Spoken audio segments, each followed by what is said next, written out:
টাঙ্কিয়া মাহার পুরান হইয়া গেছে পানি ময়লা হয়। দাদার আমলের 1900 সালের একটি পুরনো পানির ট্যাঙ্কি, যাহার আনুমানিক বয়স হবে 15 থেকে 20 বছর। অযত্ন অবহেলায় ময়লা আবর্জনা ও পানির আয়রনে যাহা পরিত্যক্ত হয়ে পড়েছিল, সেই মালখানার চেহারাটা একটু দেখুন। এইটা সম্ভব হয়েছিল কিভাবে জানেন? ট্যাঙ্কি পরিষ্কার করার মেডিসিন আসে, সেই মেডিসিনগুলোকে আমরা একে একে আনবক্স করব। আনবক্সিং এর এক পর্যায়ে আমরা পেয়ে গেলাম কিচেন ক্লিনার, এই যে সেই মালখানা। এরপর আমরা পেয়ে গেলাম ব্লক আউট। এইটার কাজের কথা আমরা বলবো না, একটু পরে আমরা দেখাবো। আনবক্সিং এর শেষ পর্যায়ে আমরা পেয়ে গেলাম আয়রন ক্লিনার। তারপর পেলাম একটা ঝাড়ু।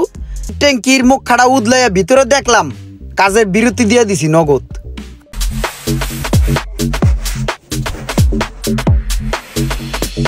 টাঙ্কিটা শুকানোর জন্য আমরা 10 মিনিট সময় নিলাম, এরপর আবার কাজে নেমে পড়লাম। প্রথমে আমাদের পানির ট্যাঙ্কির ভিতরে আয়রন ক্লিনার মারতে হইবে। যেহেতু আয়রন ক্লিনার একটি মেডিসিন, সতর্কতা অবলম্বন করা আবশ্যক। এই কারণে একটি হ্যান্ড গ্লাভসও দেওয়া হয়েছে। মেডিসিন দেওয়ার পরে আমরা 10 মিনিট অপেক্ষা করলাম। এরপর শুরু হয়ে গেল আমাদের ঘষা মাজার কাজ। মেডিসিনের গুণে ট্যাঙ্কিটা মোটামুটি একটা পর্যায়ে চলে আসছে। এখন টাঙ্কির ভিতরে যত ময়লা পানি আছে সব বাইর করিয়ে ফেলাবো।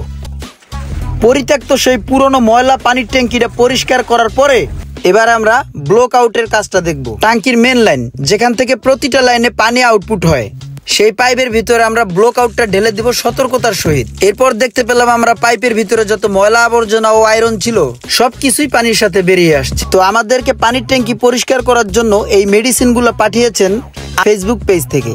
তো আপনাদের যদি কারো পানির ট্যাঙ্কি পরিষ্কার বা কোনো পরামর্শের প্রয়োজন হয়, তা ফেসবুক পেজ প্রতিনিধির সাথে যোগাযোগ করতে পারেন।